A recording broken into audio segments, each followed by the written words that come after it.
逆転検事2おまけ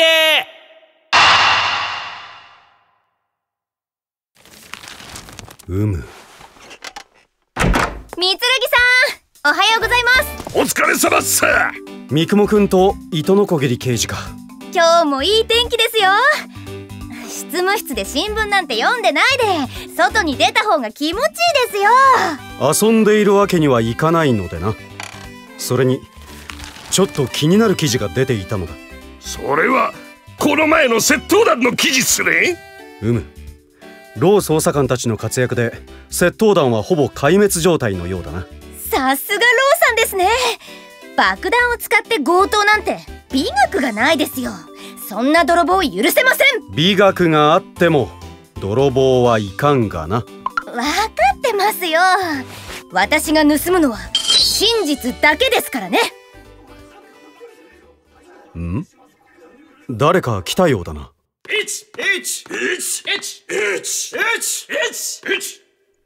なんすかね。これは。おい、見送りはここまででいいぜ。もう事件は解決したんだ。今日は一日オフにするから観光でもして家族に土産の一つも買ってやれ。ありがとうございます。でも本当に良かったのでしょうか。自分たち全員小遣いまでもらってしまって。なに、大した額じゃねえ。気にするな。ありがとうございます。さあ早く行ってこい。はい。なんなのこれは。通れないでしょ。この声はメイか。姉さん悪いな。こいつらはこれからオフなんだ。そんなことはどうでもいいわ。ここを通しなさい。いっぱいいっぱいで無理であります。なんだってこんな大勢で入ってきたのよ。おい姉さん、無知は勘弁してくれよ。それならここをなんとかしなさい。おい野郎ども、姉さんのために道を開けな。おっす。おい、そっちもっと詰めろ。なんだかすごく賑やかですね。何をやっているのだか。あ、取れたみたいっす。やっと入れたの。おしくらまんじゅうみたいで楽しかっただろ。ちっとも楽しくないわ。二人ともここは私の執務室なのだが。分かってるわよ。お、あんたらもいたのか。こんにちはローさん。こんにちはっす。また事件っすか。いや、今日はこの前の事件の報告でもしてやろうと思ってな。今新聞で読んでいたところだ。組織は全滅、盗品の売買ルートも解明できそうだ。盗品の宝石は結局検事さんの読み通りあの湖の底に隠してあった。そこをさらったら他にも出てきたらしいぜ。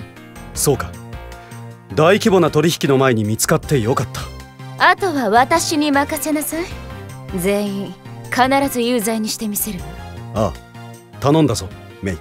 しかしこの前のメンツが全員揃ってるとは奇遇だな。でも一人足りないっす。ああ、検事さんの振られた幼なじみか。そういえばやはりさんどうしたんでしょうね。あれから姿を見てないですけど。大方またどこかで女性を追いかけ回しているのだろう。そうですね。やはりさんはきっと相変わらずですよね。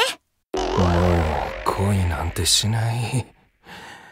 美晴以上の女の子なんていないさ。こんなところにいたっす。いつの間に入ってきたのよ。ずーっといたけど。全然気づかなかったぞ。すっかり影が薄くなってるじゃねえか。びっくりです。やはりさん大泥棒になれますよ。俺が盗みたかったのは美晴の心だけだったんだよ。まだこの前の女性のことを引きずっているのか。無理もないっす。結婚まで考えてたんすから。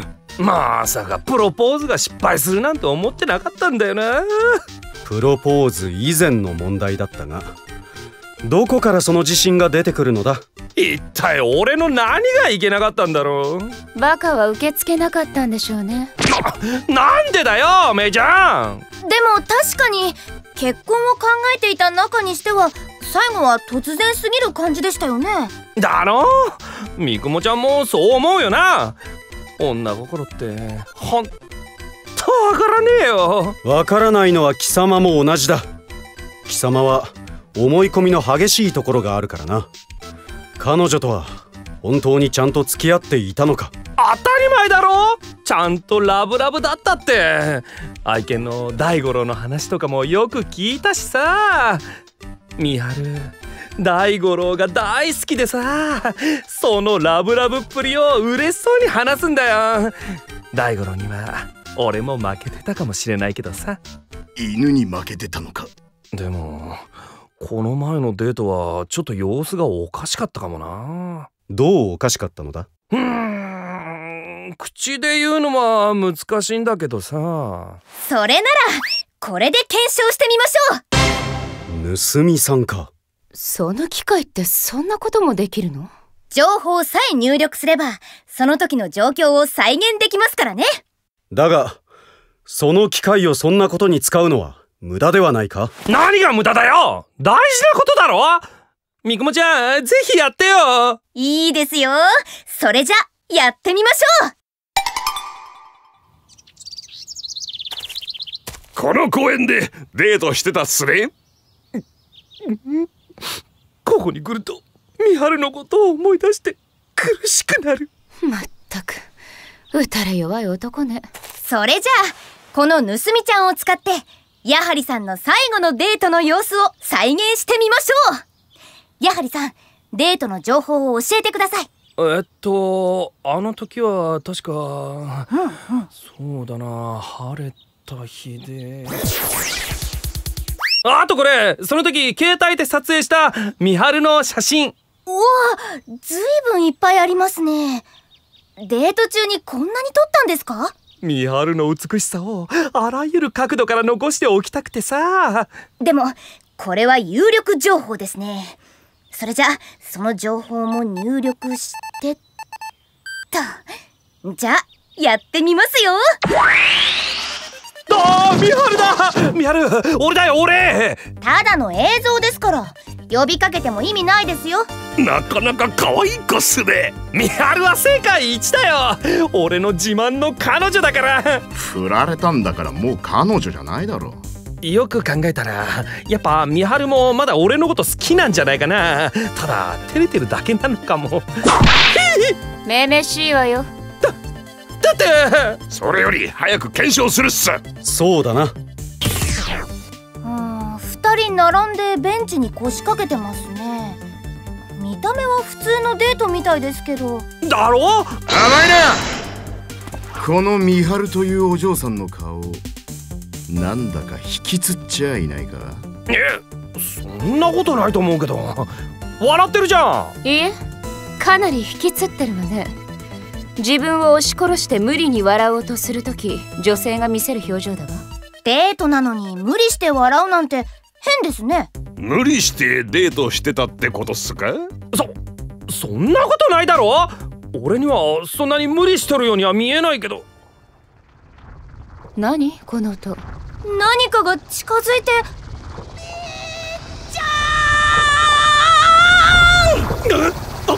あれはおばちゃん。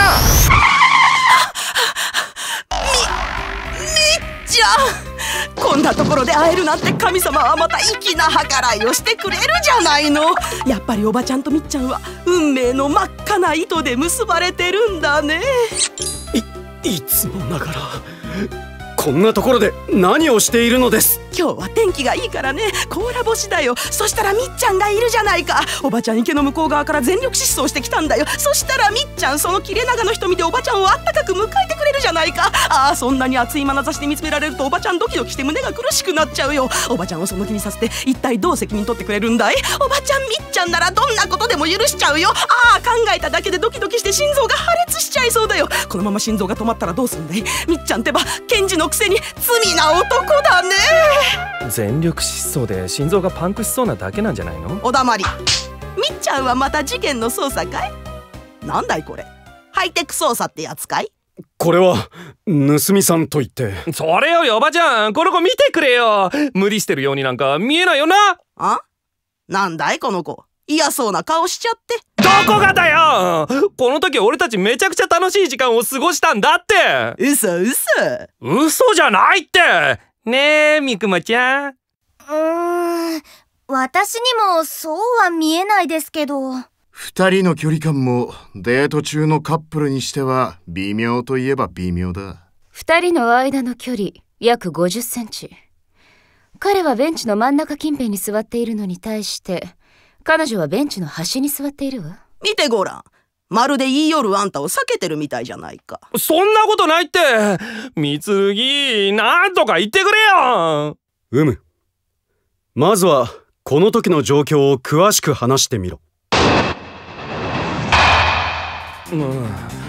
この日はコンビニに行ったら美晴がいてさ、だから公園に行かないって思い切って誘ったんだよね。何？偶然出会って誘ったのか？それはデートっていうのかい？男と女が二人きりで公園に来ればデートだろ？でも思ってたのとはだいぶ違うっす。前から約束してたわけじゃないっすね。約束はしたことないな。約束したことがない？あなたたち本当に付き合ってたの？付き合ってたよ。ちゃんと美晴さんに告白したんですか？告白なんてしなくても心は通じ合っていたさ。なんだい、告白もしてないのかい？呆れたわ。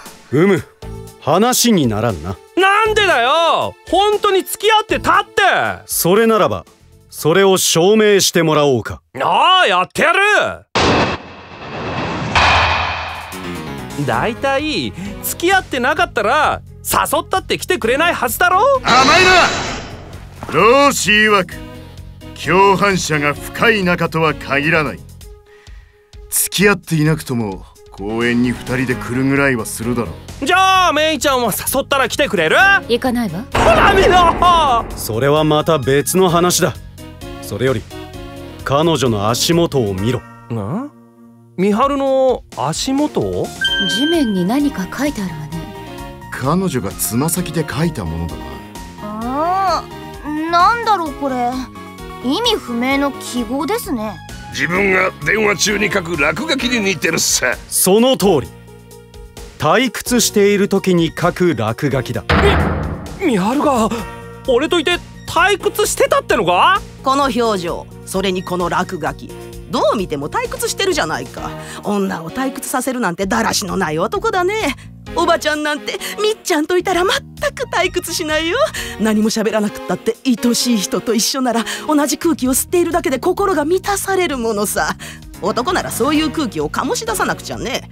女に退屈させるなんて男失格さ。でもほら、二人で一本の缶ジュースを飲んだんだぞ。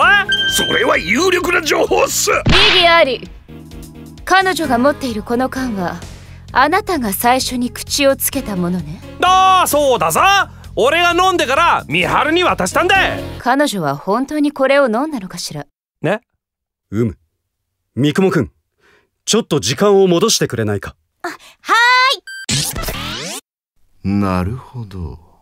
これは彼女缶を持っているだけで一口も口をつけていないじゃない。あれ？喉が渇いてなかったのかな？異議あり。それはありえないな。やはり彼女は喉が渇いていたのだ。なんでだよ。喉が渇いてたら飲むだろう。でも美晴さん汗かいてますし、見るからに暑そうですよ。喉が渇いてても不思議じゃないんじゃ。汗だけじゃわからないって。いや、それだけではない。これを見ろ。美晴さんが持っているコンビニの袋っすね。やはりが声をかけたのはコンビニ。そこで彼女は買い物をした。ここだ。彼女小さな紙パックのドリンクを自分で買ってますね。これだけ汗をかき、さらにドリンクを買っているということは、彼女は喉が渇いていたということだ。だがそれでもやはりから渡された缶ジュースには口をつけていない。それはつまりやはりの口をつけたドリンクを飲むことに抵抗があったからだ。好きでもない男が口をつけたものなんてごめんだからね。待った。そうとは限らないだろ。ドリンクを買ったからって喉が渇いていたとは限らないぞ。往生際が悪いね。でも一理あるわ。すぐに飲まず冷蔵庫にしまっておくつもりだった可能性も考えられなくはない。いや、それはないな。なんでだよ。これを見ろ。袋にもう一つドリンクが入ってるっす。2リットル入りのペットボトルっす。つまりそのお嬢さんは2リットルのペットボトルとそれから小さな飲み切り用のドリンクと2種類購入していたってわけだ。種類は違うけどどちらも紅茶ね。彼女は紅茶が好きだったんですね。紅茶が好きだっていいだろ。何の問題があるんだよ。いや、大小2種類のドリンクか。なるほど。ロー捜査官も気づいたようだな。なんだよ。何に気づいたんだよ。まだわからないの？大小2種類の紅茶を買う意味よ。つまり彼女は2リットルペットボトルの方は家に帰ったら冷蔵庫に入れ、小さな方はすぐに自分で飲むつもりだった。なんでそんな面倒なことすんだよ。ペットボトルを開けて飲めばいいじゃんか。おそらく大きなペットボトルの方はあまり冷えていなかったのだろう。だから冷えている小さなパックも買った。彼女は家に帰ったら冷えた紅茶をすぐに飲みたかったのだ。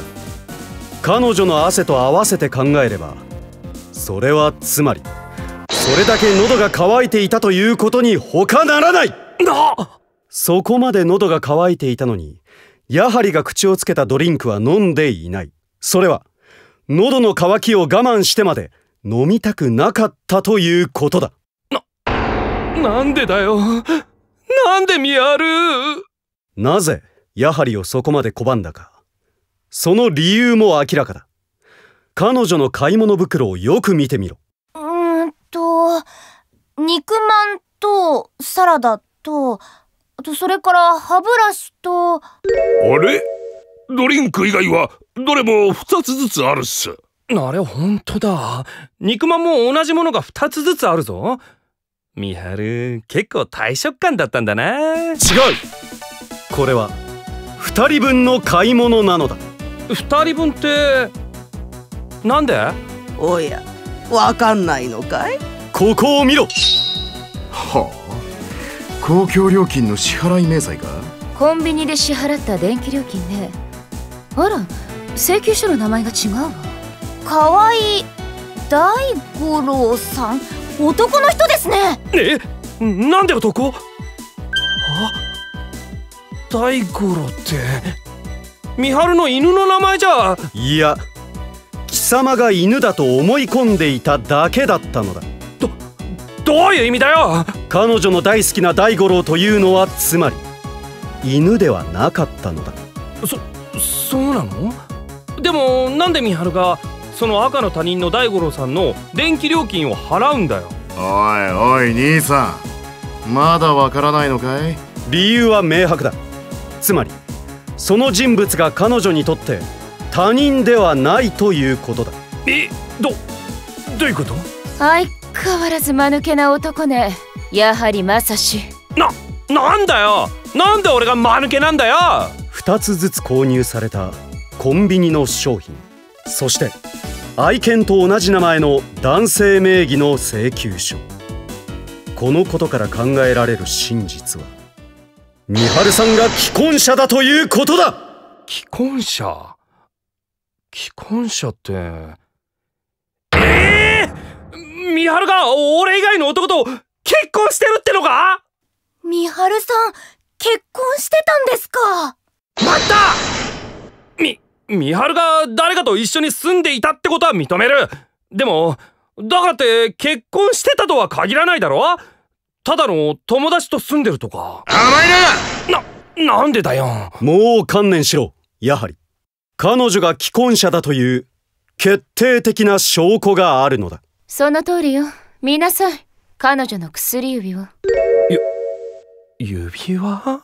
あ、ほんとっす。